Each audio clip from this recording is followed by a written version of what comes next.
The slap cracked through the courtroom air like a knife slicing into silence. Every sound vanished instantly. The black woman stood still, her face turned to one side, a red mark blooming on her cheek. The courthouse officer in a dark blue uniform bent down, picked up her ID card, then tossed it to the floor with a sneer. "Get out of here. The welfare office is down the street." Alicia Brooks didn't react.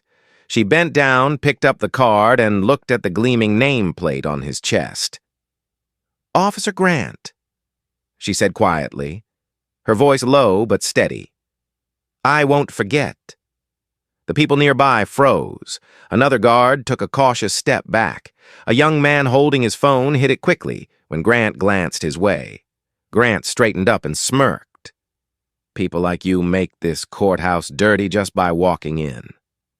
Alicia walked away slow but upright, her back unbowed. But inside, her heart pounded hard, burning not from fear, but from rage. The kind of rage born from arrogance, hiding behind a badge and a uniform. Outside, cold wind lashed across the marble steps. Alicia stopped, touched her cheek, feeling the sting still there. She lifted her gaze to the gray sky, breathing evenly. In her deep brown eyes, a small flame began to burn. That day, everyone saw only a woman being humiliated, but she knew it was the day she would no longer stay silent. As night fell, the story spread across social media. A 13-second video captured the slap captioned, "Black woman assaulted by courthouse officer." 10,000 shares in just a few hours. The crowd raged, then quickly moved on. But Alicia didn't forget. In her small Brooklyn apartment, she sat at her desk, the glow of her laptop illuminating her calm face. On the screen was a list of courthouse officers previously accused of misconduct. The name Marcus Grant appeared multiple times next to familiar phrases handled internally insufficient evidence. Alicia pressed her lips together. Insufficient evidence, the phrase every dismissed victim knew too well. But she wasn't an ordinary woman. She held a PhD in human rights law from Columbia University and had served as an advisor to the New York State Justice Commission. She knew exactly how to build evidence. She opened a drawer and took out an embossed invitation bearing the state seal, Senior Appointment Ceremony Office of the Attorney General of New York. Below the official heading was her name. Alicia stared at the paper, a mix of pride and cold resolve tightening in her chest. Tomorrow, the man who had humiliated her would not be facing a victim, but the highest legal authority in the state. She turned off the light, stood before the mirror. The red mark had faded, but her eyes blazed bright. The stillness in the room felt like the pause before a storm.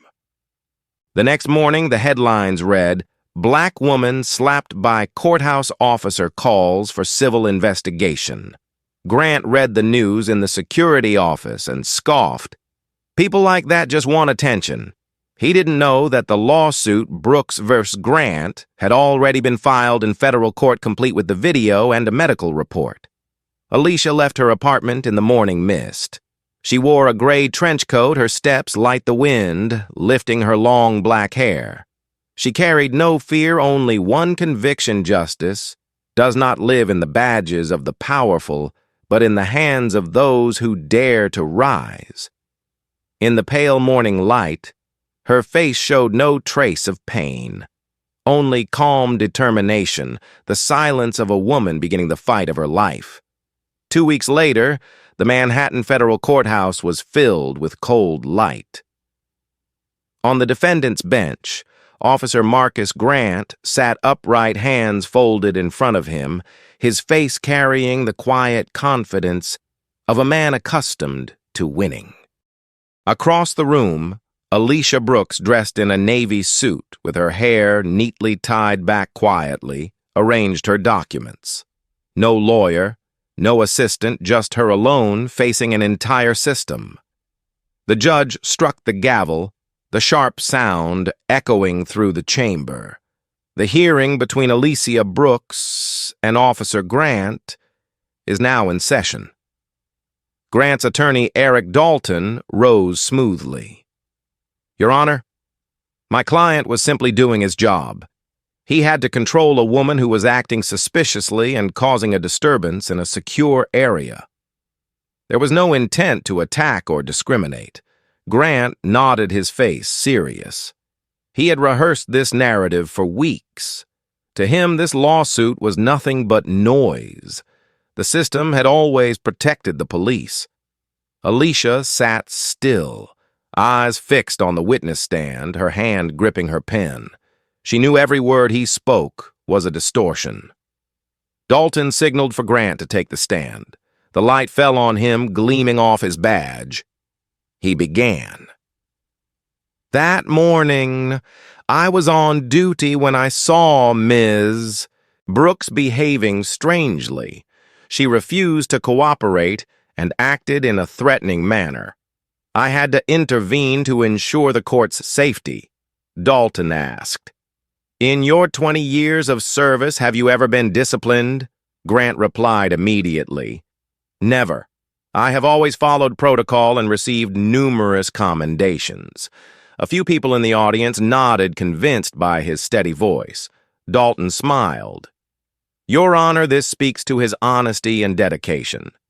The screen flickered on, showing the video Grant had provided. The footage displayed Alicia approaching the security desk, her voice low and indistinct, then froze. At the moment, Grant raised his hand to block her. The slap was nowhere to be seen. As you can see, Your Honor, Dalton said there was no act of violence. He was merely defending himself. Murmurs spread through the courtroom. Alicia lifted her head, her voice calm but resonant. The video was edited. Dalton turned to her with a cold smile. Do you have proof? Not yet, she said, her gaze unwavering. But I will. Grant frowned slightly. He couldn't understand how she could remain so composed. In his mind, she was just another attention seeker, but something in her eyes unsettled him. The court recessed. Reporters swarmed around Grant. One asked, Are you afraid of losing? Grant smirked. I acted within the law. This system protects those who tell the truth. Meanwhile, in a small room behind the courtroom, Alicia sat alone.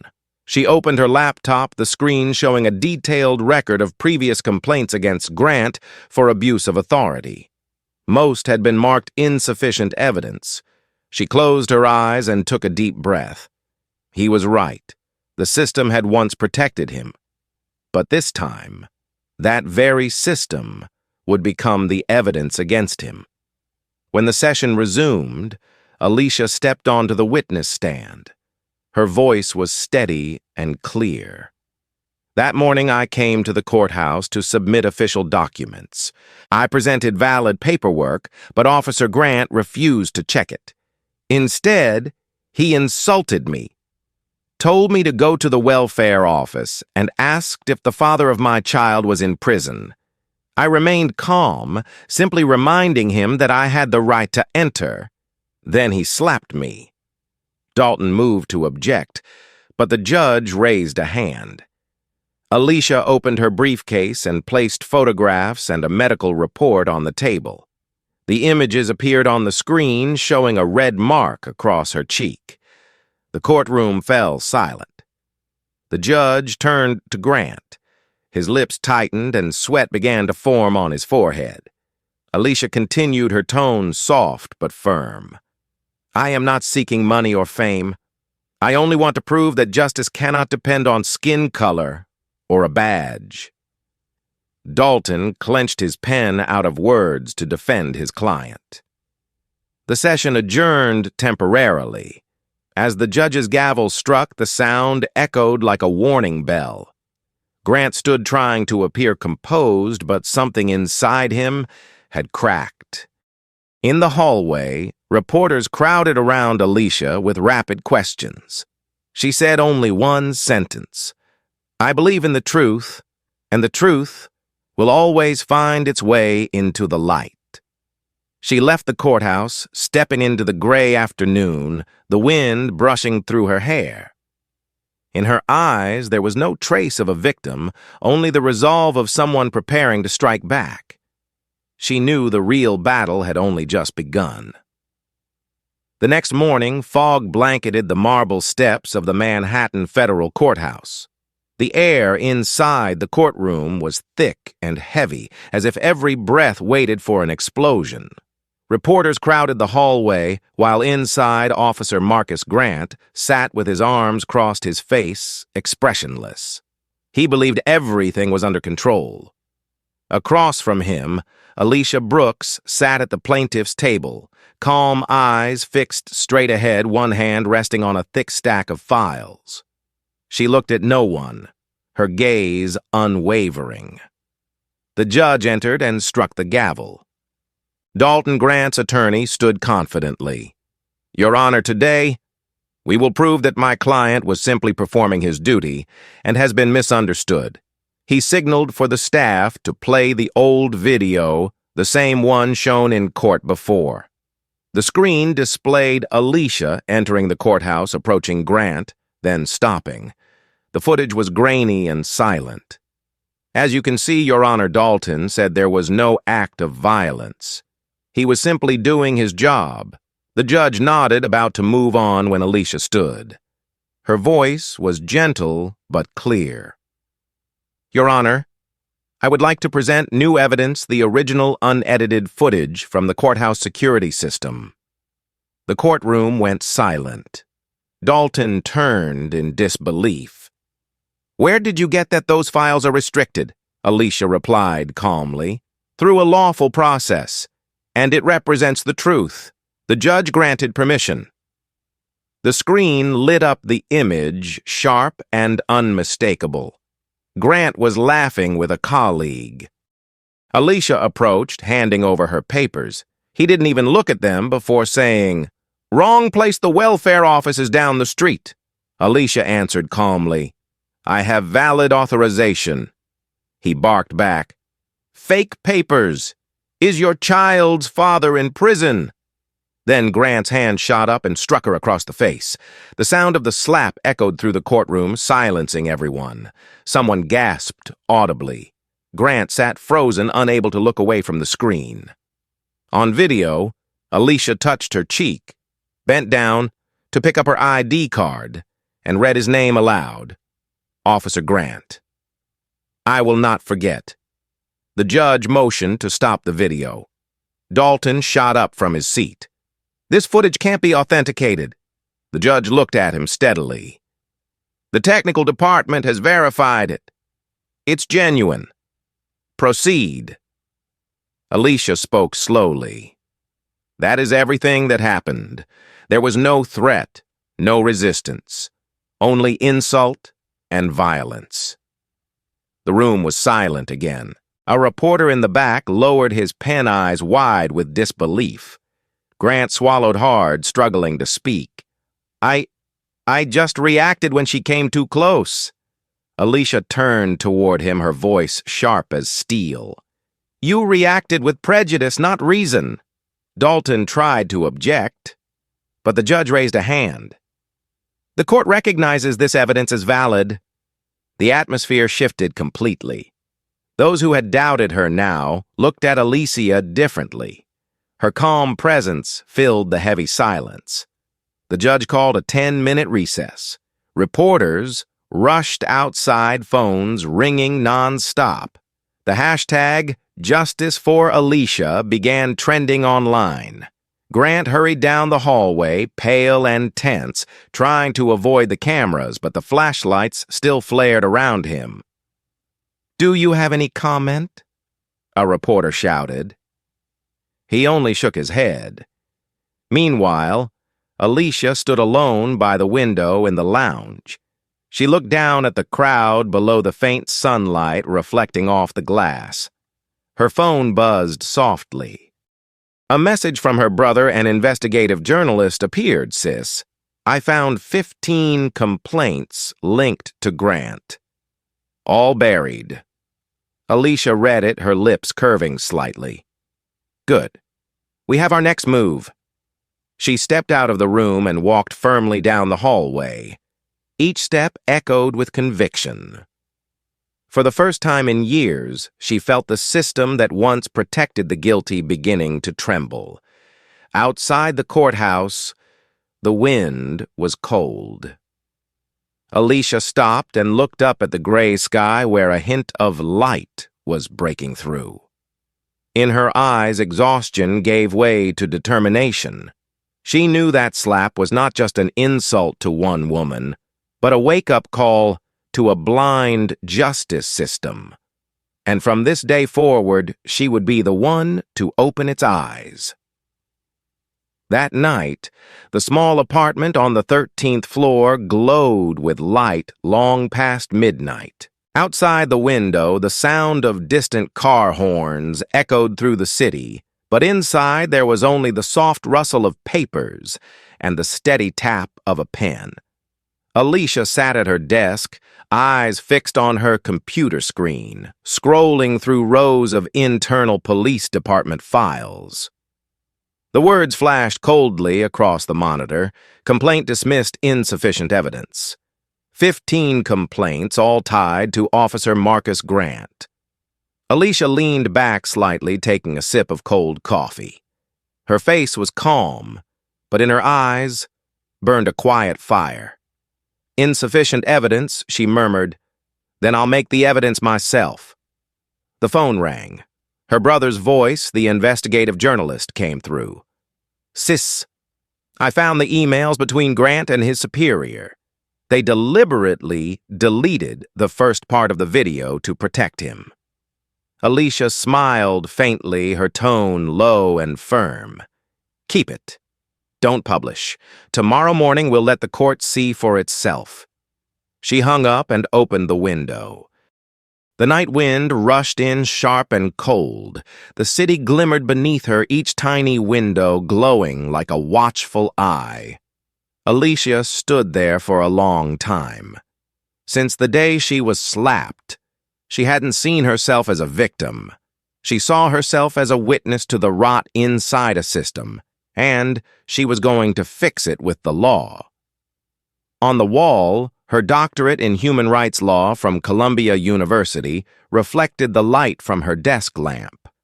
Beneath it sat a white envelope embossed with the governor's office seal. Official ceremony for the appointment of the Attorney General of New York to 00 p.m., October 12th. Alicia ran her fingers over the envelope, her eyes narrowing slightly. Everything was falling into place. The next morning, the courthouse was packed once again. Reporters' cameras and curious faces filled the hallways. Grant arrived early, trying to appear composed, but his hand trembled slightly as he lifted his coffee. His lawyer, Dalton, kept checking his phone, his usual confidence replaced by unease.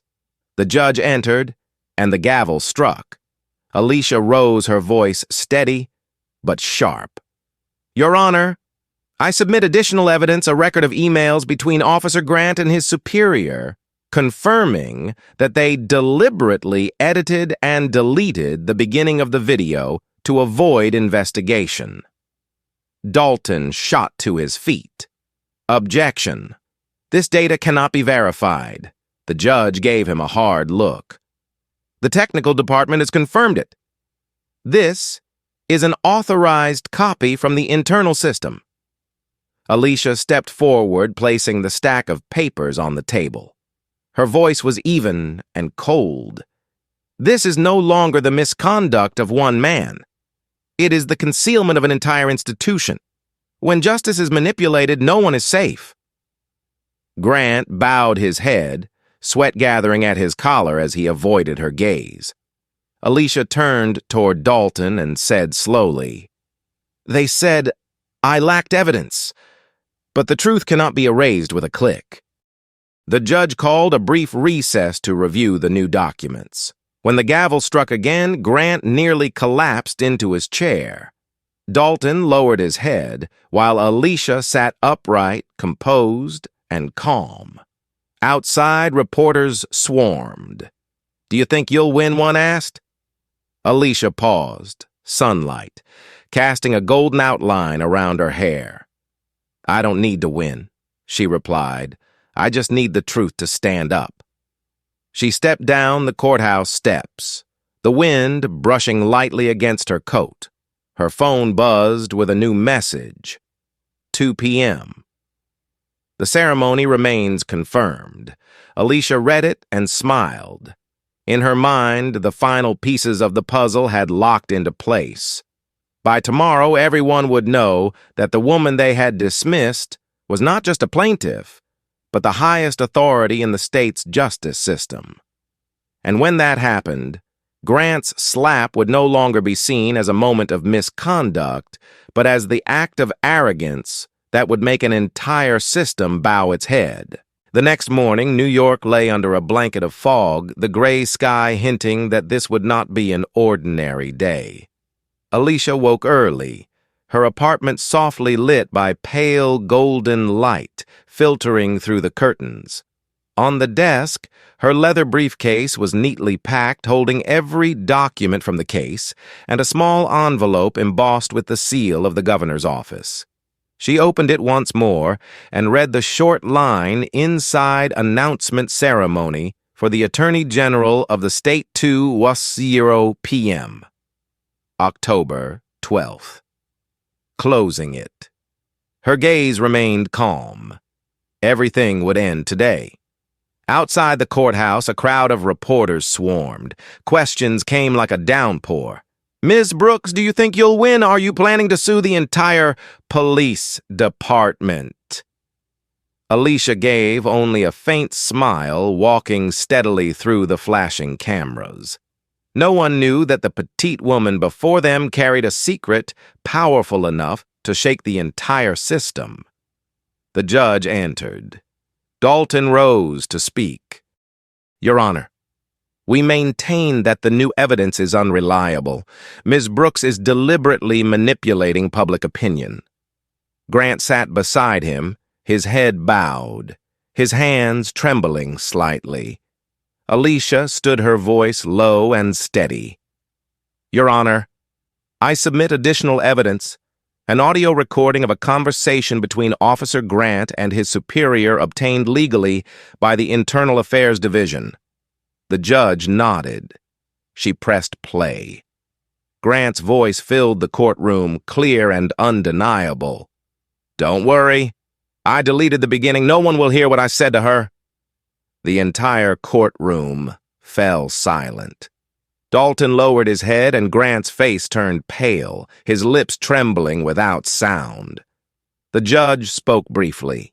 "The evidence is accepted. Court will recess for 15 minutes before the verdict."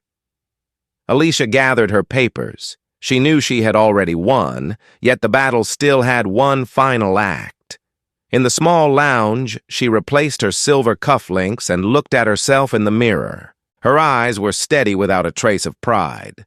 Her phone buzzed with a message from the governor's office. "The car is ready," she replied. "I'm on my way." At 1:45, the court adjourned. Reporters flooded the hallway. Grant remained seated, his shirt soaked with sweat, his mind replaying that slap. The action he once dismissed as nothing, now the end of his career. Outside, Alicia stepped into the cool air, her steps light but firm. She entered the black car waiting for her. The door closed and camera flashes burst behind her. In that moment, she removed the small badge on her jacket and replaced it with a gold-plated name tag engraved Attorney General Alicia Brooks. The car pulled away precisely at 2 o'clock. Inside the courtroom, the judge received an urgent envelope. He opened it and read aloud. "By official announcement from the Office of the Governor of New York, effective immediately, Alicia Brooks is hereby appointed Attorney General of the state." The words silenced the entire room. Dalton's mouth fell open and Grant stared blankly at the bench, eyes hollow. Outside, the city clock tolled long and clear. Alicia, once humiliated and struck in the courthouse lobby, was now the most powerful woman in the state's justice system. She watched the city fade through the car window, a faint smile touching her lips. Justice had changed its course. The air in the courtroom was suffocatingly heavy. The announcement had left everyone stunned. Grant sat frozen. His hands clenched so tightly they turned white. Dalton kept his head bowed, unable to lift his gaze. The judge struck the gavel, trying to restore order, but the murmurs rippled through the room. The large doors opened. Alicia Brooks entered, her face calm, the gold badge on her chest gleaming with the words, Attorney General State of New York. Every eye turned toward her. Each step she took echoed clearly, slow but resolute. She stopped in the center of the room, the very place where only weeks earlier she had been slapped and thrown out like someone unworthy of being there. The judge rose. Madam Attorney General, what brings you here today? Alicia gave a faint smile, her voice composed. Your Honor! I'm here to fulfill my first duty in this new position to oversee the handling of misconduct within our state's justice system. Dalton jumped up, his voice trembling. Objection.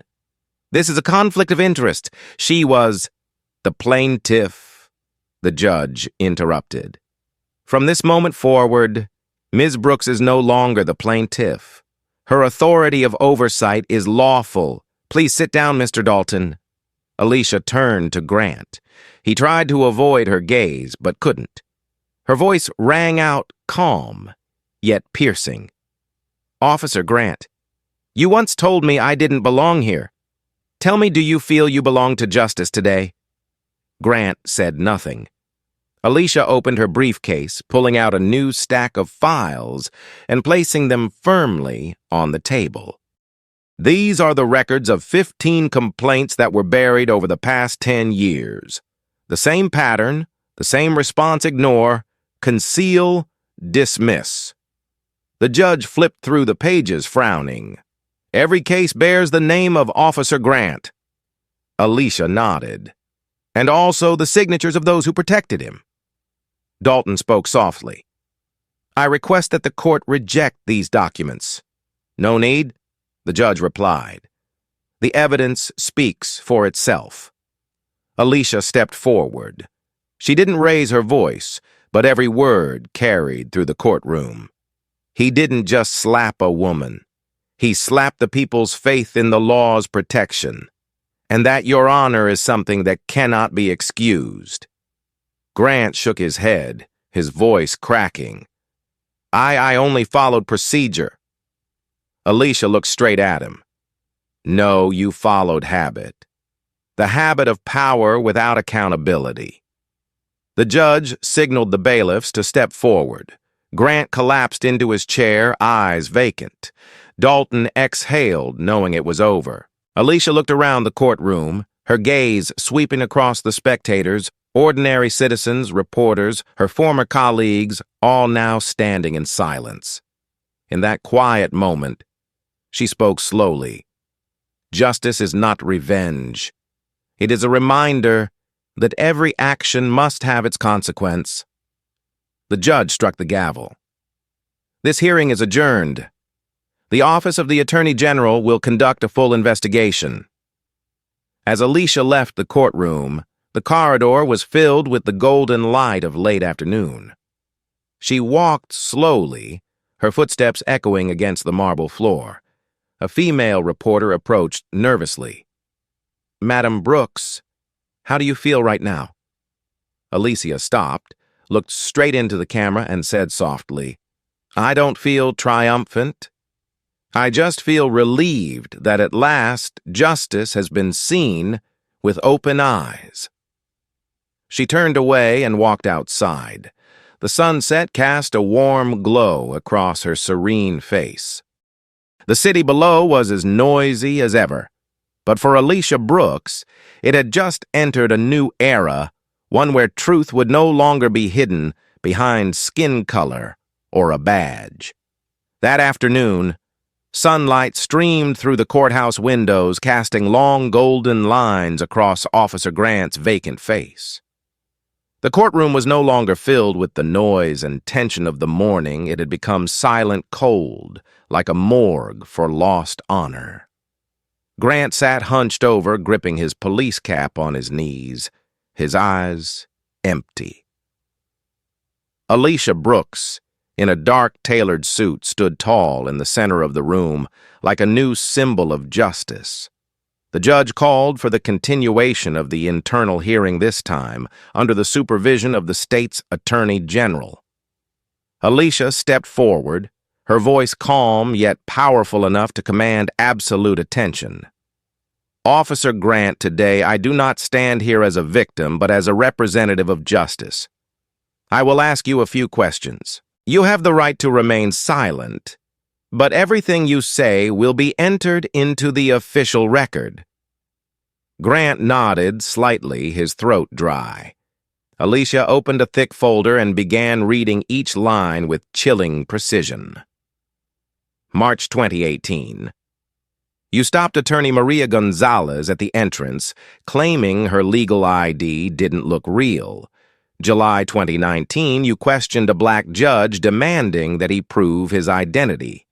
December 2021, you searched the purse of an African-American professor on the grounds of suspicious behavior. Do you remember these incidents? Grant looked up, his lips trembling. I was just following security protocol, Alicia answered quietly.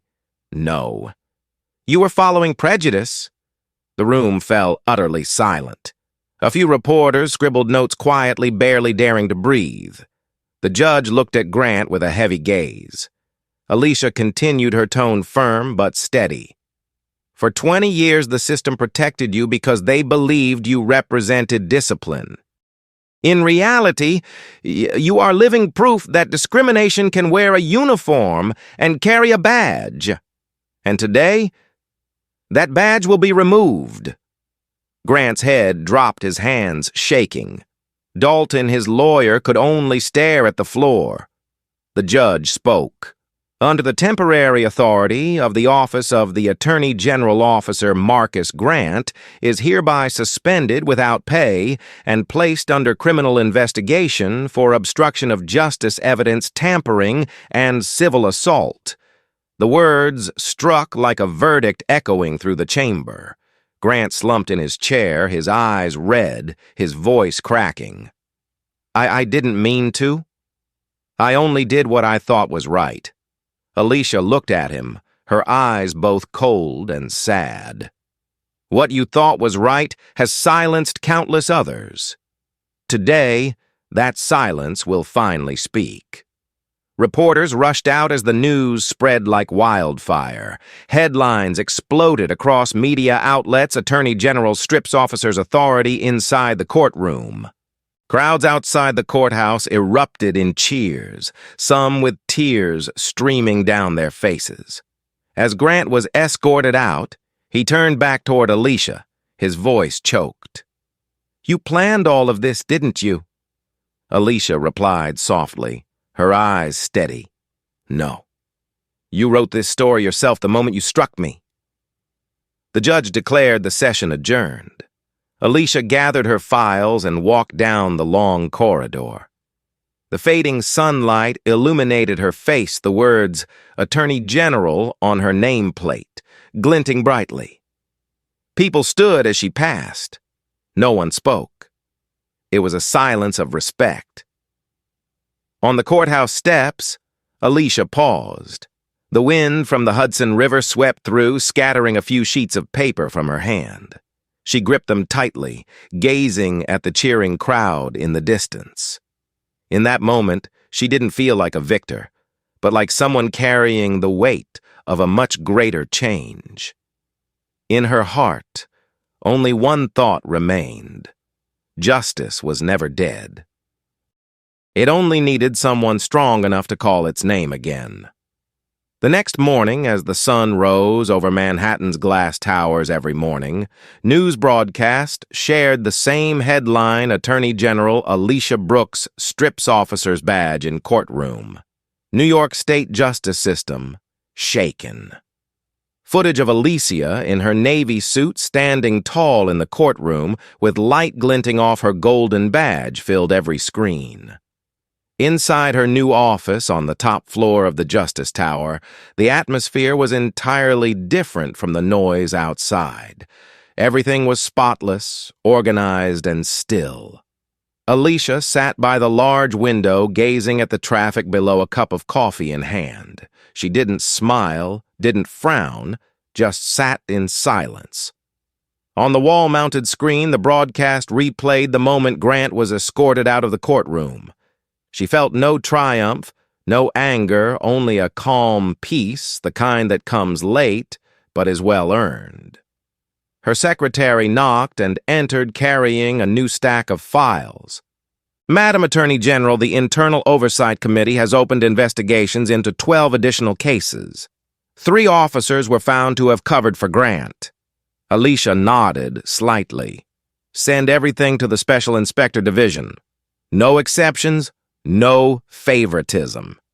Everyone is accountable." She signed the papers, the ink soaking firmly into the page, her signature steady and deliberate. At that moment, the phone on her desk rang. It was the governor, his voice deep and confident. "Alicia! You've done what many never dared to do, but remember, the real victory isn't in the courtroom. It's when the system changes." "Yes, sir," Alicia replied softly but firmly. "I don't just want men like Grant to be punished. I want to make sure no more like him are created." When the call ended, she rose and walked to the wall where portraits of her predecessors hung. Among rows of male faces, her photo, the first black woman to hold this office, had just been placed. Light from the window reflected off the frame, casting a bright gleam in her eyes. By noon, Alicia stood before a packed press conference. Hundreds of journalists filled the room. She stepped to the podium, her posture upright, her voice clear and commanding. "Yesterday, a man was stripped of his badge for abusing his power. But today I want to speak about something greater, a system that has forgotten that justice does not see color or rank. We will rebuild it." The room fell silent. Flashbulbs flickered, but Alicia's voice remained steady. She announced her first 3 decisions as Attorney General, restructuring the Internal Oversight Division, mandating that all security footage be stored by independent third parties, and creating a hotline to protect citizens from unfair treatment. When she finished, thunderous applause erupted. A reporter stood and asked, "Do you believe people will trust the system again?" Alicia replied slowly, "Trust doesn't come from promises. It comes from action. And action begins today." As the conference ended, Alicia exited the building, surrounded by reporters, her expression composed and unwavering. Outside, crowds gathered with signs held high reading, "Justice lives again," and "Thank you, Alicia Brooks." Among them, a little black girl about 8 years old tugged at her mother's hand and whispered, "Mom, who is she?" The mother bent down, smiling softly. "She's the reason you can grow up believing that justice can wear our skin, too." Alicia paused, looking at the crowd, her eyes softening. She understood now that this story was no longer just about her. It was about everyone who had ever been forced into silence. And in that moment, she knew her path forward was no longer about revenge or recognition, but an endless journey to give justice a real and human form. The autumn wind carried the sound of cheers through the streets. Alicia lifted her head, the midday sunlight washing over her serene face. In her heart, she heard her father's old words echo. Real strength doesn't come from the fist, but from knowing when to stand up. And today she had stood up not just for herself, but for an entire generation that still believed justice could live again. The next morning, the city seemed to awaken after a long night. Newspapers across New York carried the same front-page headline: Attorney General Alicia Brooks launches Judicial Reform Campaign. Her image, calm and composed as she left the courthouse, was displayed on every digital billboard in Manhattan. Yet amid the praise and applause, Alicia understood one thing clearly: justice could never be measured by the sound of clapping hands. In her spacious office, sunlight streamed through the tall windows, spilling over a thick stack of files. It was a list of officers accused of abuse of power who had never been investigated. Alicia flipped through each page, her expression steady. Beside every name, she wrote a small note: "Reopen case." The door opened.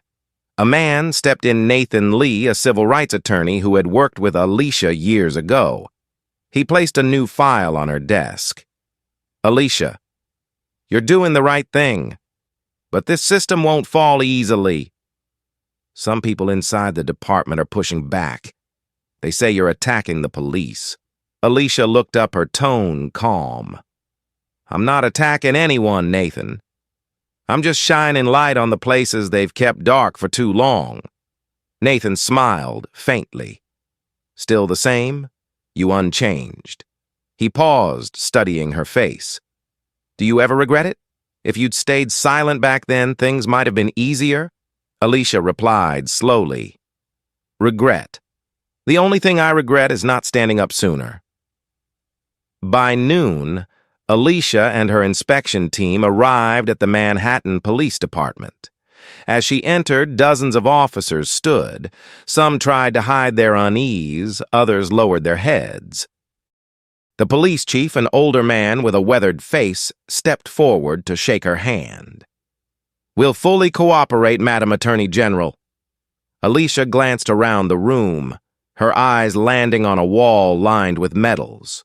Her voice was quiet but resolute. "I hope that's true, because if this system won't clean itself, I will do it for you." That afternoon, she convened a closed meeting with the Special Investigations Unit. A large screen displayed old cases, evidence witness statements, and forgotten reports. Pointing at each case, she said, "We'll reopen all of them. I want to know why 15 complaints disappeared. I want to know who signed the orders to bury them." A young investigator asked, "And if they resist, ma'am?" Alicia answered firmly, "Then, that's the first sign we're on the right path." Late that evening, after everyone had left, Alicia remained at her desk. The desk lamp cast a soft glow over her tired yet clear eyes. She opened a drawer and pulled out an old photograph, her and her father, the first black police officer in Harlem. He had died when she was still in law school, leaving her one final lesson. "Justice has no color, my daughter. But if people try to paint it, be the first to wash it clean." She smiled faintly.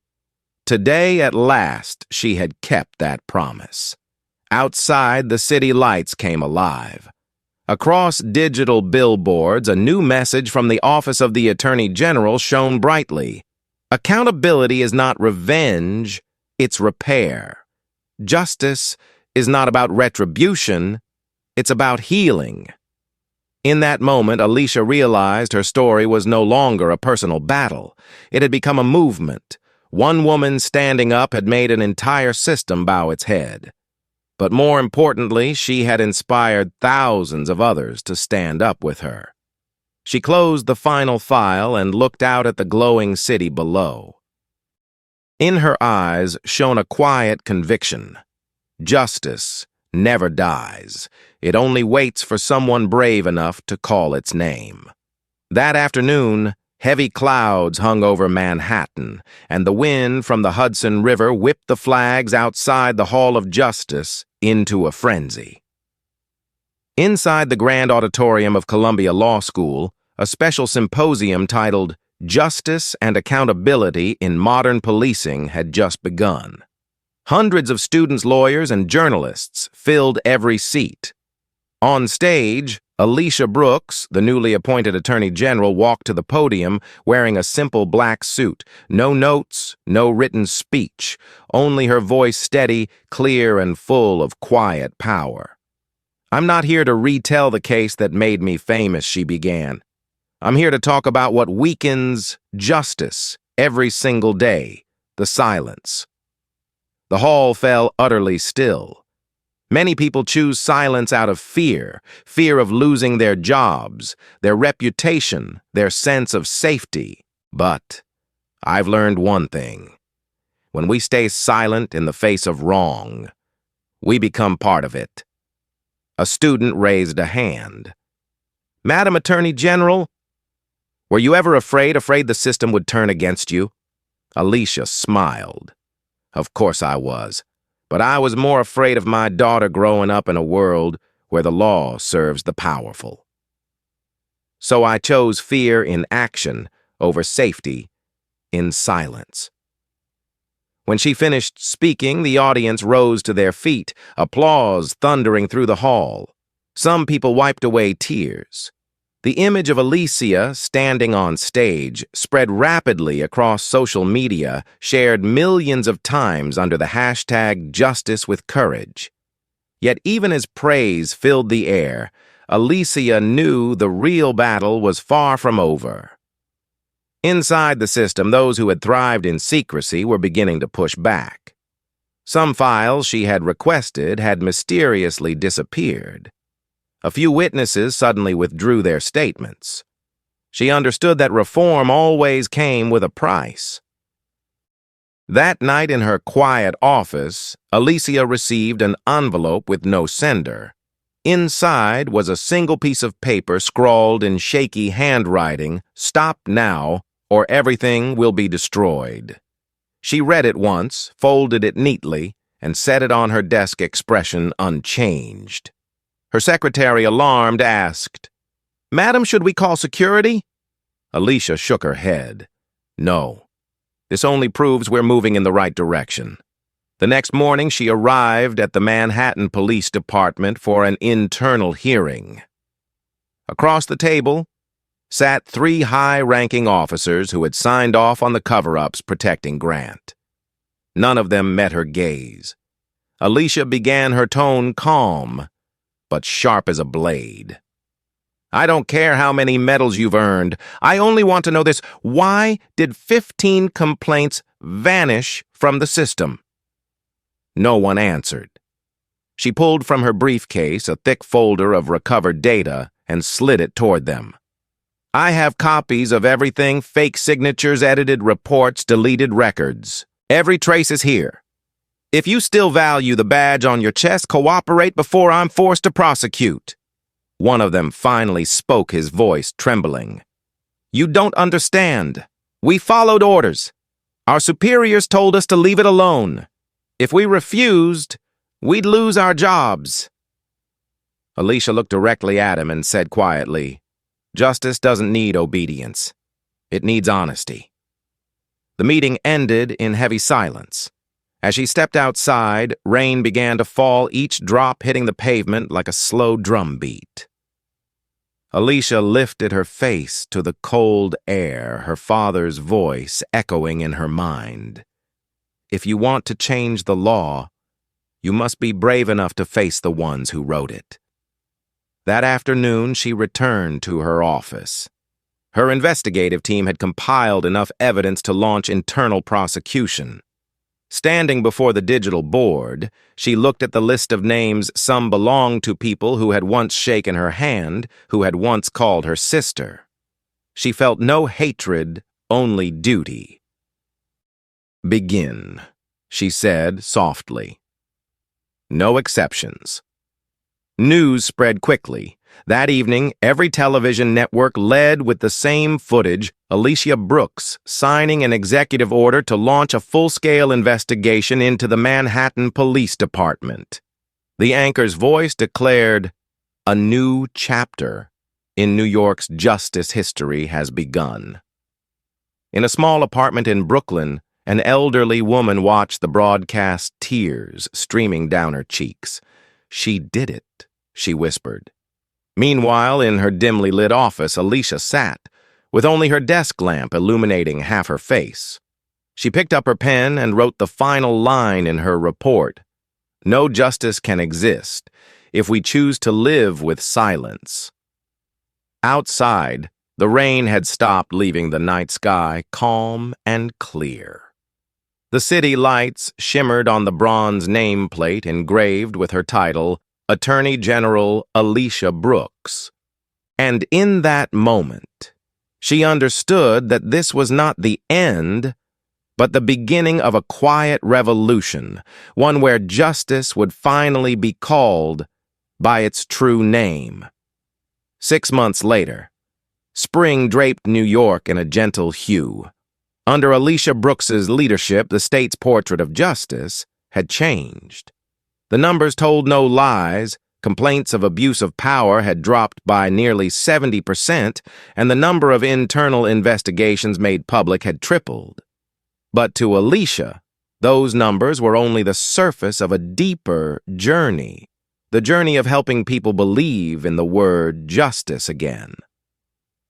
That morning, in the grand hall of the Office of the Attorney General, Alicia attended the swearing-in ceremony for a new team of investigators. 40 young faces stood solemnly before her, many of them women, people of color, veterans, and fresh law graduates. Alicia looked at them, her voice calm yet firm. "You are not here to become heroes. You are here to remind the world that justice carries no privilege. When you face wrongdoing, remember silence is also complicity." Applause filled the hall. A young female investigator stepped forward, her voice trembling with emotion. "Madam Brooks, it was your story that made me apply. I used to think the law only belonged to the powerful. Now I know it belongs to those brave enough to keep it true." Alicia smiled softly, resting her hand on the young woman's shoulder. "Hold on to that belief. One day, you'll be the one standing here in my place." At noon, Alicia returned to her office. On her desk lay the file of Grant now inmate Marcus Grant, serving 18 months in federal prison for civil assault and evidence tampering. The file read simply, "Behavior cooperative reserved." She stared at the line for a long moment. Not out of satisfaction, but recalling the look in his eyes during the final hearing, the look of a man who had finally realized that true power never lies in a uniform, but in integrity. That afternoon, Alicia visited the newly established police training center funded by the Reform Initiative. Young cadets were training beneath a large banner on the wall that read, "Authority is to serve, not to rule." An instructor approached her and said, "We use your case as the first lesson for every new recruit. They all have to watch the video." Alicia nodded slowly. They need to understand what happens when a slap replaces reason. That evening, Alicia attended the dedication of a new public park called Liberty Square, honoring citizens once wrongfully accused. When she stepped onto the stage, the applause rose like a wave. Hundreds of phone lights illuminated the night. Her voice carried through the microphone, gentle yet commanding. Justice is not the victory of one person. It is the process of a society healing itself. I have seen justice distorted, corrupted, and abused, but I have also seen it reborn in the hearts of those who stand up, even just to say, "I will not accept this." The crowd fell silent. Then one person began to clap, followed by another until the entire square erupted in applause. A young black girl ran forward holding a white flower. "I want to grow up to be like you," she said, her voice innocent, yet sure. Alicia knelt, embracing her tears glistening in her eyes. Then, "Grow up brave," she whispered, "not perfect." When the ceremony ended, the night wind swept through the square, carrying the sound of the crowd still singing. Alicia stood on the marble steps gazing out at the glowing city. A quiet peace rose within her, the kind she had spent her whole life chasing. Not because she was honored, but because she finally knew that every wound can heal if someone is willing to begin the stitching. She walked slowly down the steps, her heels echoing softly against the stone. Each step affirmed one truth. Justice was no longer a dream, but a reality built by ordinary people brave enough to say enough.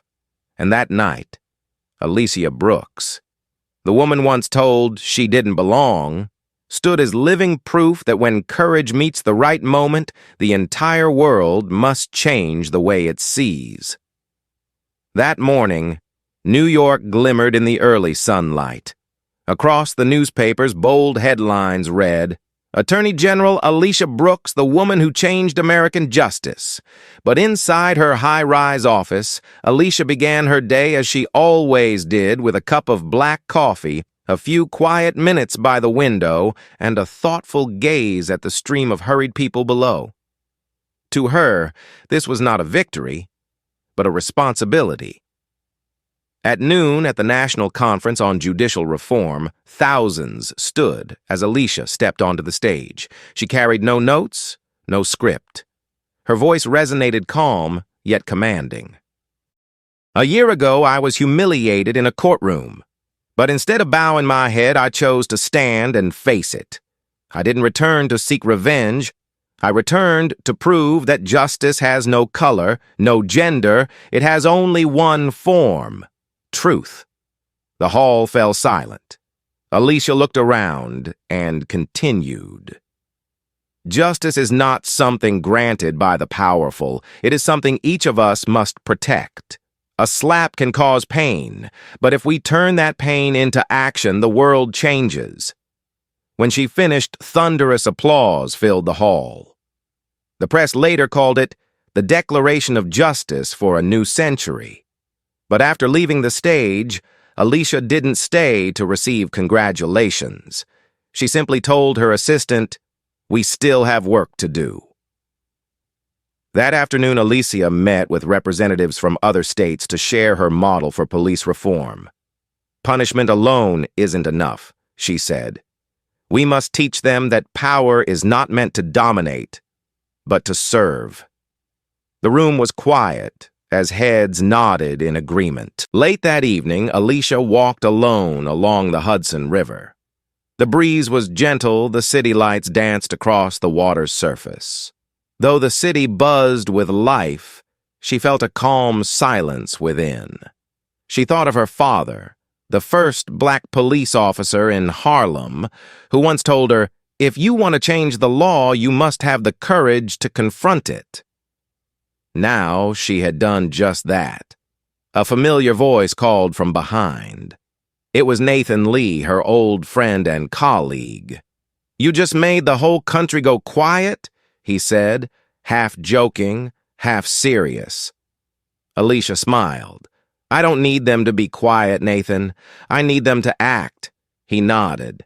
"If your father were here, he'd be proud." Alicia looked toward the distance, her voice soft. "I believe he already knows." The river wind grew stronger, carrying a faint saltiness through the air. Alicia spoke quietly. "Justice isn't revenge. It's healing for both the one who caused harm and the one who endured it." Nathan looked at her, his eyes full of respect. The woman who had once been struck down in a courthouse now stood as a living emblem of courage and faith. Just then, a message appeared on Alicia's phone. "Thank you. My daughter watched your speech and said she wants to be a lawyer. A black mother. Alicia read it and smiled. That was the greatest reward, not fame, but the hope passed on. Before leaving, she turned back toward the city. A year ago, this place had brought her to her knees. Now, it stood as proof that justice still lived as long as someone was brave enough to call its name. She walked on beneath the golden lights, her heart unburdened. If you've ever been underestimated, remember sometimes that's what makes you stronger. Justice begins with you, and with the moment you find the courage to say enough.